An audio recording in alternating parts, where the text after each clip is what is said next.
Sonntag, 9 Uhr, Parkplatz Heisewald, -3 Grad, sonnig, 3 Gestalten laufen geschniegelt im Morgenfrost. Tanja, Thorsten und ich. Und über uns summt bereits das wichtigste Teammitglied, unsere Drohne Sumse. Die einzige, die heute wirklich den Überblick behalten wird. Wir laufen einmal um den Baldeneysee, gegen den Uhrzeigersinn, weil wir rebellisch sind. Der Baldeneysteig zeigt sich von seiner charmantesten Seite. Knackige Luft, glitzernde Wiesen und dieser See, der aussieht, als hätte ihn jemand frisch poliert. Wir gehen in Richtung Stauwehr. Die Sonne steht tief, das Wasser dampft leicht oder wir bilden uns das ein, weil wir noch nicht ganz auf Betriebstemperatur sind.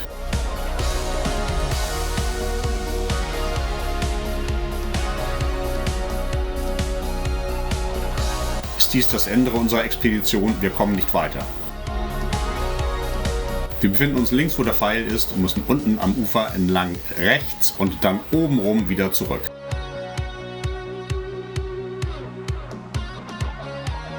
Am Hardenbergufer entlang wird es ruhiger. Der See begleitet uns wie ein treuer Hund, nur ohne Leine und deutlich größer.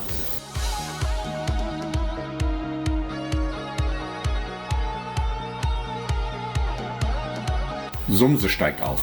Drohnenaufnahmen im Winterlicht. Wir sehen aus wie erfahrene Outdoor-Influencer.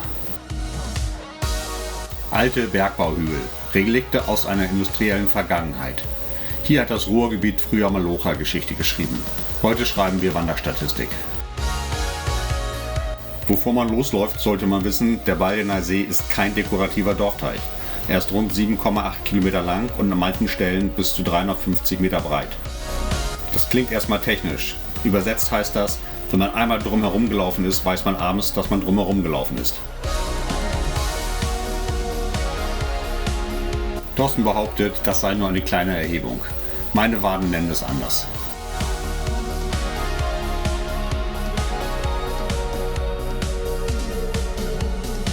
Der See ist 1933 entstanden, weil man Postkartenmotive vom Ruhrgebiet brauchte. Darüber hinaus reguliert er den Wasserstand der Ruhr und heute reguliert er unseren Kalorienhaushalt bei Umrundungen. Der See zieht sich lang und breit durchs Tal und für einen Moment fühlt sich alles ziemlich groß an. Kein Gipfel, kein Drama, nur Winterluft, Wasser, Weite und 3 Leute, die ziemlich zufrieden sind.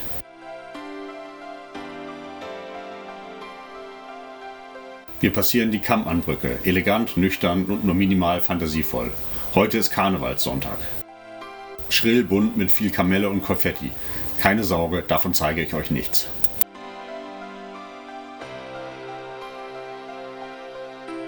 An der gesperrten Eisenbahnbrücke wird kurz diskutiert, ob gesperrt wirklich gesperrt bedeutet. Wir entscheiden uns für Vernunft, man wird ja erwachsen, irgendwann.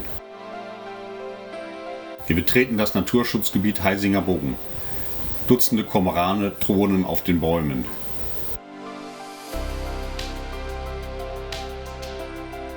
Zurück geht es am nördlichen Ufer entlang. Vorbei an der Zeche Karl Funke, ein stiller Zeuge der Bergbauzeit. Früher Kohle, heute Kulisse. Und wir mittendrin, geschniegelt im Funktionsstoff. Während wir uns den Berg raufquälen, dreht Sumse noch eine extra Runde.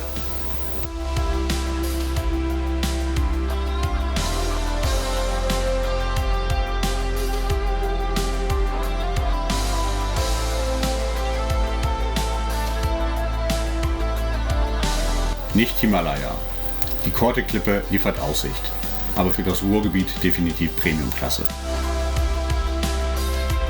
Wenn die Füße langsam müde werden, weiß man, genau für solche Momente läuft man 9 Stunden. Der See liegt da, eingerahmt von Hügeln, Bäumen und alten Industriekulissen. Wir bleiben stehen, atmen tief durch und tun so, als hätten wir das Panorama für uns alleine. Eine Horde Teenies, die hier für Insta posten, wecken uns aus diesem Traum.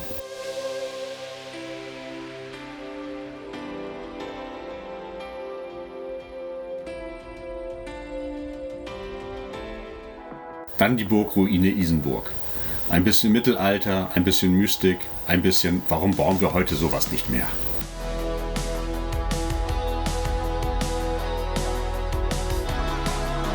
Früher Sitz von Rittern, Adligen und vermutlich auch ein paar dramatischen Streitigkeiten. Heute sind nur die Grundmauern und einige Teile der Wehrmauern erhalten. Heute überlegen wir uns, wie wir auf dem alten Mauerwerk posieren, ohne es zu zerstören. Ein Spaziergang durch die Ruine fühlt sich an wie eine Zeitreise, nur dass wir keine Schwerter schwingen, sondern Wanderstöcke. Ursprünglich wurde die Burg im 13. Jahrhundert errichtet und diente strategischen Zwecken wie die Kontrolle über das Ruhrtal.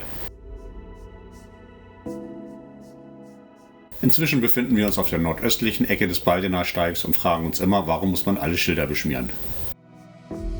Und dann die Grande Dame des Sees, die Villa Hügel. Groß, eindrucksvoll. Ein Haus, das so viele Zimmer hat, dass man wahrscheinlich eine eigene Wanderkarte braucht. Der Baldeneysteig zeigt, was das Ruhrgebiet kann. Industrie, Naturgeschichte und überraschend viel Weite.